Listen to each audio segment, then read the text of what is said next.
आघात. लेखिका प्रिया उंबरकर. वाचक स्वर सिद्धी गायकर.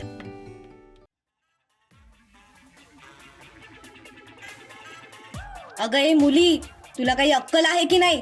तुझ्या त्या खटारा गाडीसाठी तू आमच्या मालकाच्या गाडीचं इतकं मोठं नुकसान केलंस. आता हे नुकसान कोण भरून देणार? तो ड्रायव्हर तिच्या अंगावर ओरडत म्हणाला. तसं तिने त्याच्या अंगावर तो दगड उगारला. तिचा पवित्रा बघून तो ड्रायव्हर घाबरून थोडा पाठीमागे झाला. तिकडे सूर्या अजूनही लपून बसलेला होता. साहेब, अहो ही मुलगी बघा ना, कशी डोक्यावर पडल्यासारखी वागतेय. तिने आपल्या गाडीचा हेडलाईट पण फोडलाय. तुम्ही तिला काही बोलत का नाहीये? तुम्ही खाली वाकून काय करताय? ड्रायव्हर खिडकीतून आत डोकावत म्हणाला. ड्रायव्हर म्हणाला, पण तरीही सूर्या मात्र मान वरती करून बघायला तयारच नव्हता. शेवटी हा कोणासोबत बोलतोय ते बघण्यासाठी राधा पलीकडून गेली आणि तिने तिकडच्या खिडकीतून आत डोकावून पाहिलं तर एक व्यक्ती खाली मान घालून बसलेली तिला दिसली. साहेब, ही मुलगी तुमच्या डोक्यात दगड घालायला कमी करायची नाही. मला तर सायकोच दिसते, ड्रायव्हर म्हणाला. तसं राधाने त्याच्यावर एक जळजळीत कटाक्ष टाकला. आत्ता मात्र सूर्याला वरती बघणं भाग होतं. त्याने स्वतःला हिंमत दिली आणि हळूहळू तो वरती आला. पण जसा जसा तो वर येत होता तसं तसं राधाच्या चेहऱ्यावरचे एक्सप्रेशन्स बदलत होते.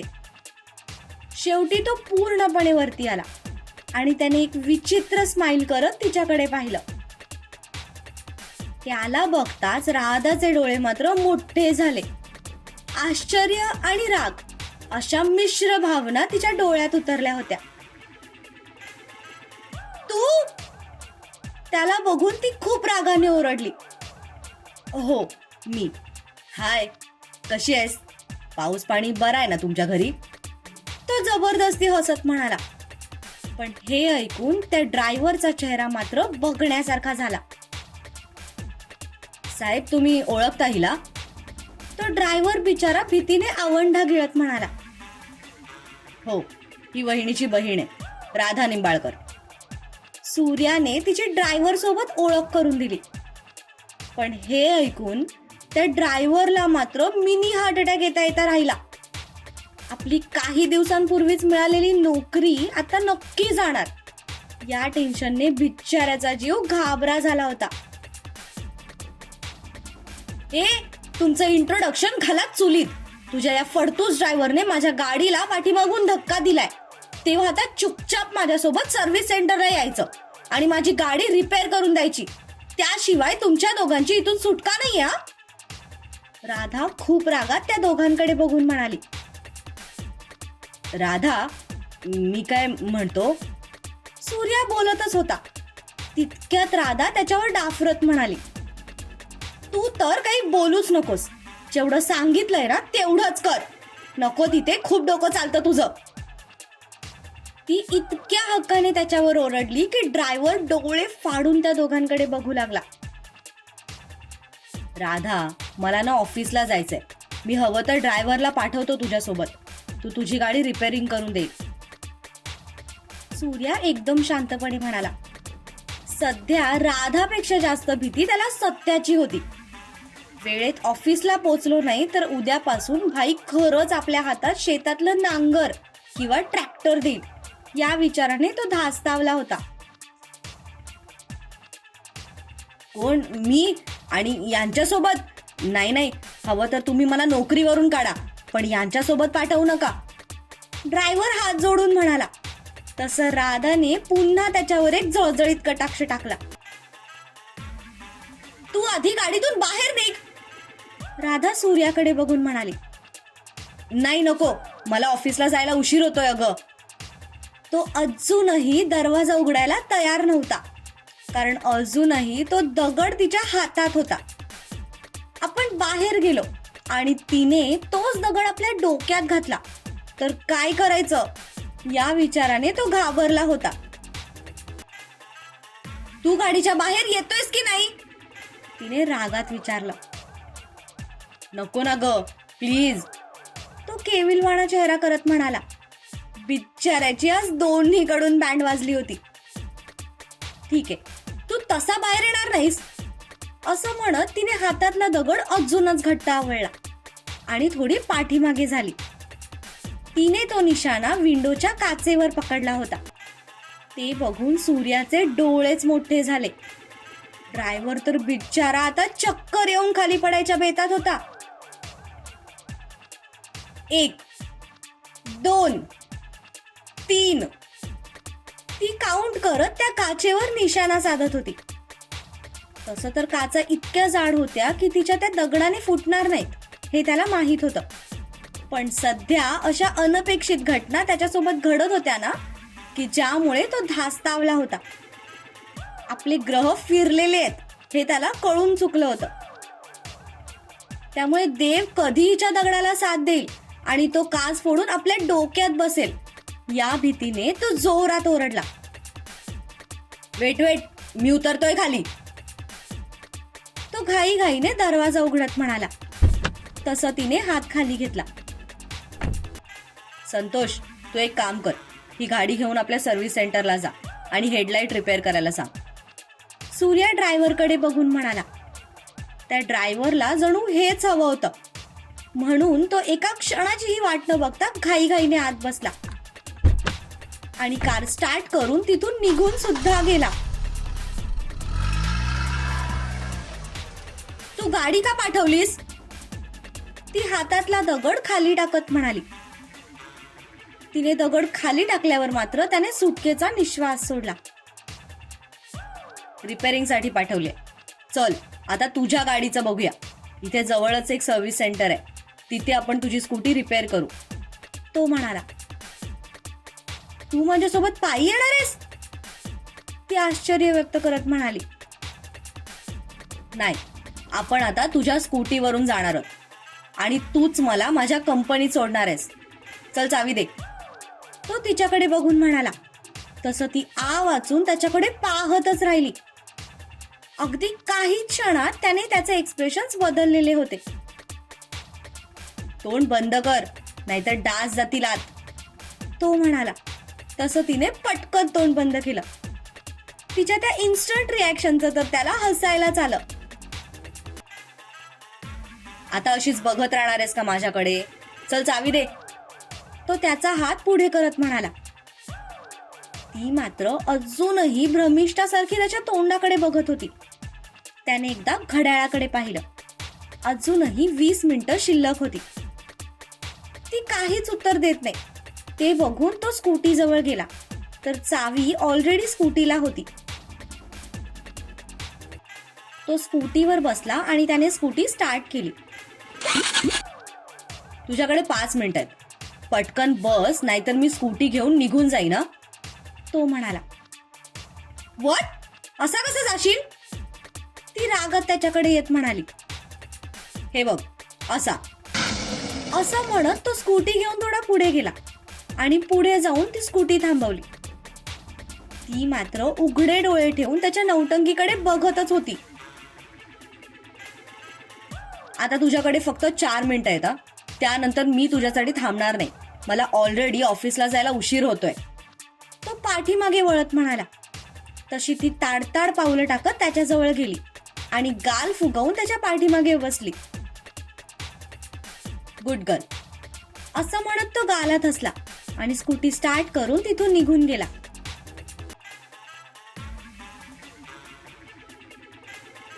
कुठल्या जमान्यातली आहे ग ही खटारा? स्पीड पण वाढत नाहीये हिचा. त्यापेक्षा आपण पायी गेलो असतो तर लवकर पोचलो असतो, तो थोडा मागे मान करत म्हणाला. तसं तिने पाठी मागून त्याच्या पाठीत बुक्काच घातला.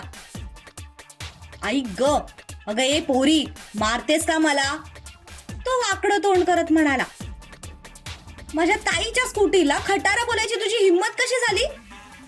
ती त्याच्यावर ओरडत म्हणाली. अच्छा बाबा, सॉरी, नाही म्हणत. बरं मी काय म्हणतो, तो म्हणत होता. तू काहीच म्हणू नकोस, चुपचाप सर्व्हिस सेंटरला चल, ती पाठीमागून ओरडली. तसा तो गप्पच बसला.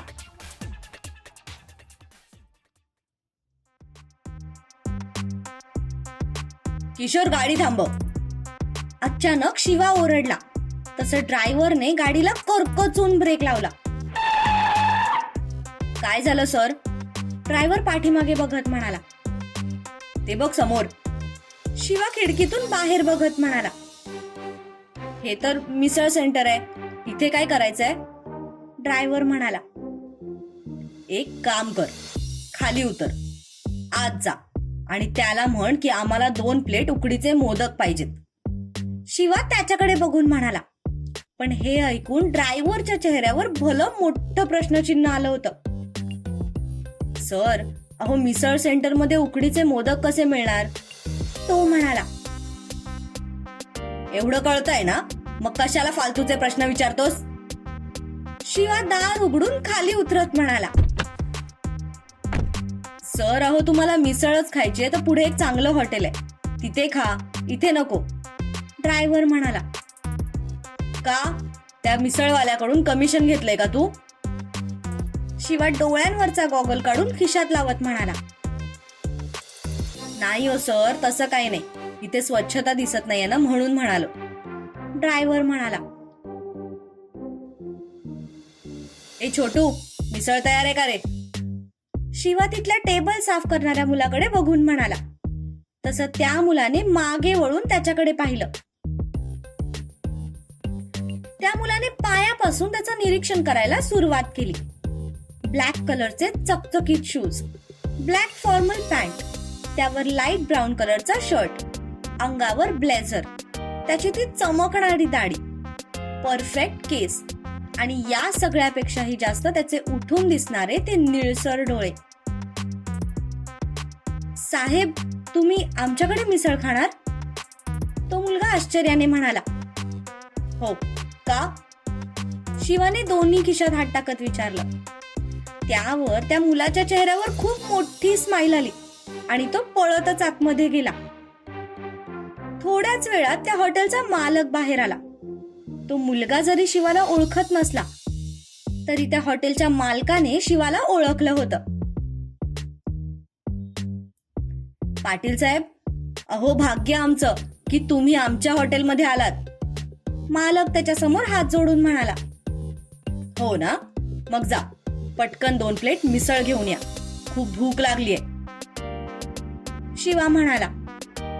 त्या मालकाने लगेच एक टेबल साफ करायला लावला आणि शिवासाठी झणझणीत मिसळची ऑर्डर दिली. किशोर, ये, तूही बस.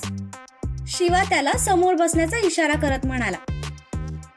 नाही साहेब, मी तुमच्या सोबत कसं बसणार? मी दुसऱ्या टेबलवर बसतो. किशोर घाबरून म्हणाला. का? मी तुझी प्लेट संपवेन अशी भीती वाटते का तुला?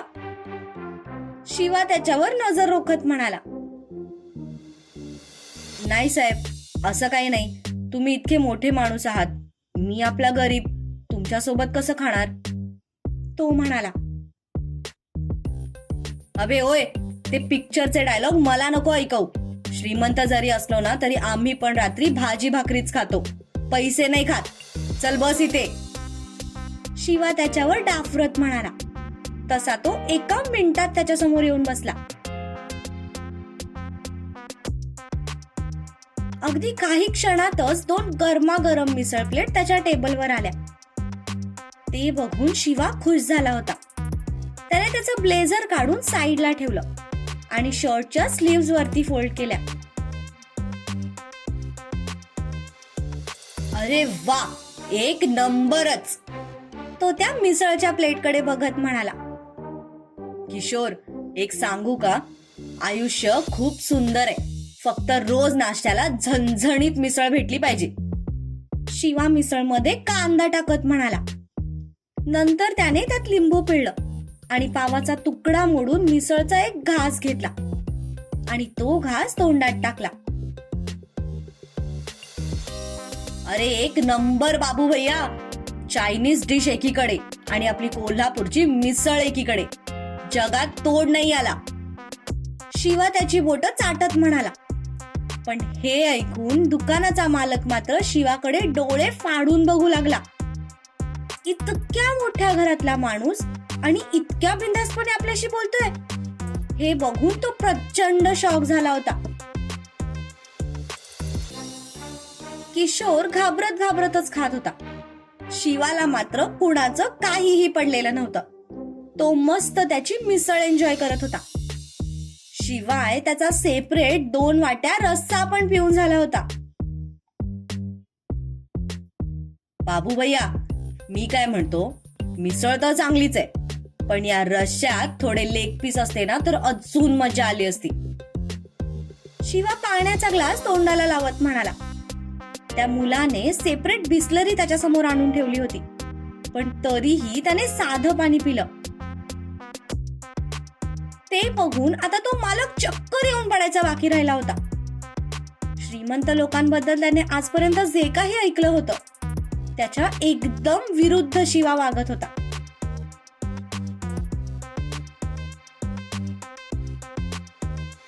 ड्रायव्हर, रिक्षा थांबवा.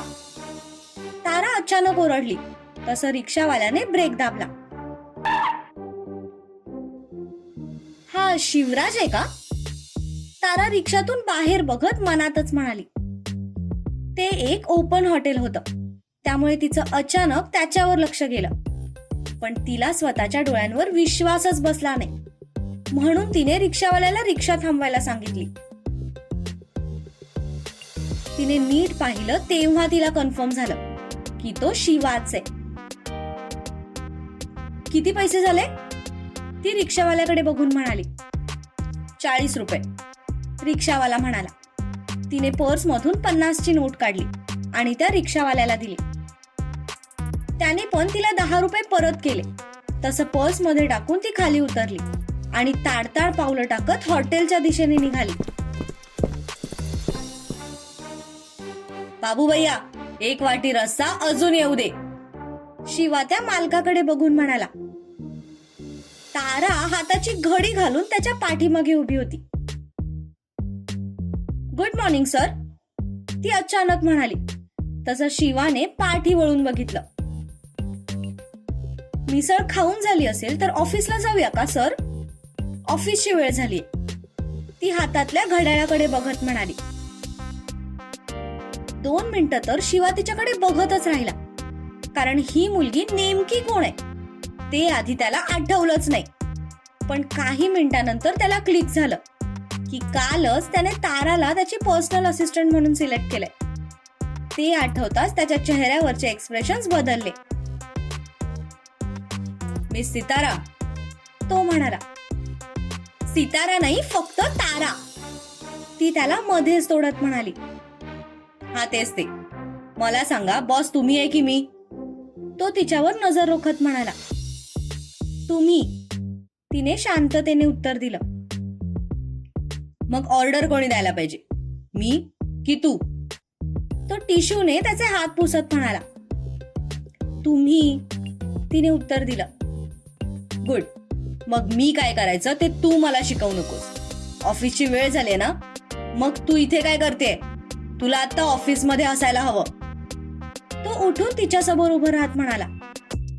तो मुलगा, हॉटेलचा मालक आणि किशोर तिघेही आळीपाळीने कधी त्याच्याकडे तर कधी तिच्याकडे बघत होते. सर, मी तुमची कोण आहे? तिने हाताची घडी घालत विचारलं. पर्सनल असिस्टंट, त्याने उत्तर दिलं. पर्सनल असिस्टंटचं काय काम असतं? तिने पुढचा प्रश्न विचारला. माझ्या प्रोफेशनल गोष्टींकडे लक्ष देणं, तो म्हणाला. गुड, मग मी तेच करते. ऑफिसची वेळ सुरू झाली, त्यामुळे आता माझं काम सुद्धा सुरू झालंय. आता जिथे तुम्ही तिथेच मी. अर्ध्या तासाने तुमची एक मीटिंग आहे जी मी सकाळीच फिक्स केली आहे, त्यामुळे आता ती मिसळची वाटी इथेच सोडा आणि ऑफिसला चला, ती म्हणाली. तसं तो डोळे फाडून तिच्याकडे बघू लागला. कोणाला विचारून तू मीटिंग फिक्स केली? शिवा म्हणाला. सर, तुमच्या स्केड्यूल नुसार सकाळचे 2 तास तुम्ही फ्री होतात, म्हणून मी या वेळेत मीटिंग फिक्स केली. आणि जे डीलर तुम्हाला आज भेटायला येत आहेत ते खूप नावाजलेल्या कंपनीतून येत आहेत.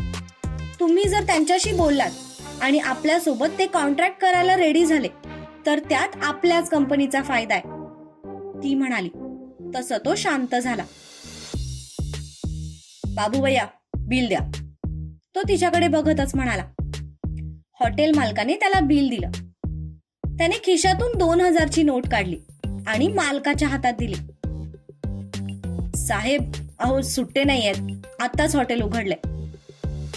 तो म्हणाला, असू दे. या किशोरकडे तुमच्या हॉटेलचं कार्ड नाहीतर नंबर द्या. मी फोन करेन तेव्हा मला मिसळचं पार्सल पाठवून देत जा. तो पाठीमागे बघून म्हणाला. तसं मालकाचा चेहराच उजळला. तो पटकन आत गेला आणि त्यांचं कार्ड घेऊन बाहेर आला. किशोरने ते कार्ड हातात घेतलं आणि घाईघाईने गाडीकडे गेला.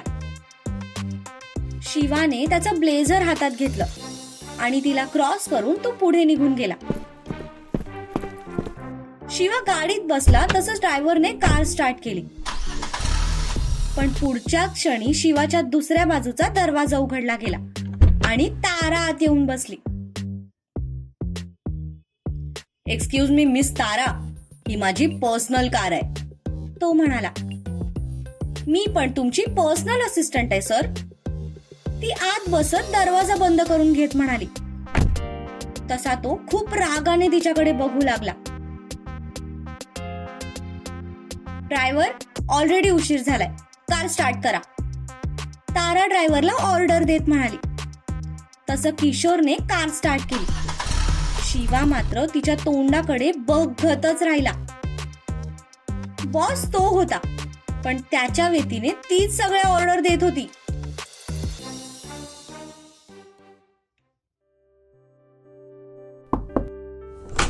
मी आय कम इन सर? सत्यजितला एक आवाज आला. तसं त्याने दरवाजाच्या दिशेने पाहिलं, पण दारातल्या व्यक्तीला बघताच त्याच्या चेहऱ्यावर भली मोठी स्माईल आली. Yes, come in. तो त्या व्यक्तीवर नजर रोखत म्हणाला. बोला मिसेस पाटील, काय हुकूम आहे आपला? तो त्याच्या जागेवरून उठत म्हणाला. तशी ती गालात हसली.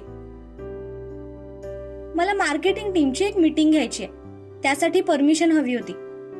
ती शांतपणे म्हणाली. पण तो मात्र एक एक पाऊल चालत तिच्या दिशेने येत होता, ज्यामुळे तिच्या हृदयाची धडधड वाढत होती. तो एकदम तिच्या समोर येऊन उभा राहिला. तिची मात्र नजर वर करून बघण्याची हिंमत सुद्धा झाली नाही. त्याने तिच्या हातावरून बोट फिरवायला सुरुवात केली. हळूहळू करत तो तिच्या खांद्याच्या दिशेने जाऊ लागला. तसं तिने डोळे बंद करून घेतले. मिसेस पाटील, तुम्ही काहीतरी बोलत होतात ना? तो म्हणाला. हा म्हणजे ते मला तिला शब्द सुचत नव्हते. बोला मिसेस पाटील, इतक्या का घाबरताय? मी काही खाणार नाहीये तुम्हाला. तो तिच्या चेहऱ्यावर बोट फिरवत म्हणाला. मला मीटिंगसाठी परमिशन हवी होती, ती एका क्षणात म्हणाली आणि लगेच त्याच्यापासून बाजूला होऊन उभी राहिली. तिचे हार्टबीट्स एवढे वाढले होते की त्यांना कंट्रोल करण्यासाठी तिने छातीवर हात ठेवला. तो मात्र तिच्या या कृतीने गालातच हसला. यापेक्षा सुंदर मॉर्निंग त्याच्यासाठी काय असणार होती? इतके महिने जिचा फक्त फोटो त्याने केबिन मध्ये लावला होता, आज ती प्रत्यक्षात त्याच्या समोर उभी होती आणि आता तो हक्काने तिला जवळ घेऊ शकत होता, तिला स्पर्श करू शकत होता. नाही मिळणार परमिशन, तो चेहऱ्यावर गंभीर भाव आणत म्हणाला. तसं तिने आश्चर्याने मागे वळून पाहिलं.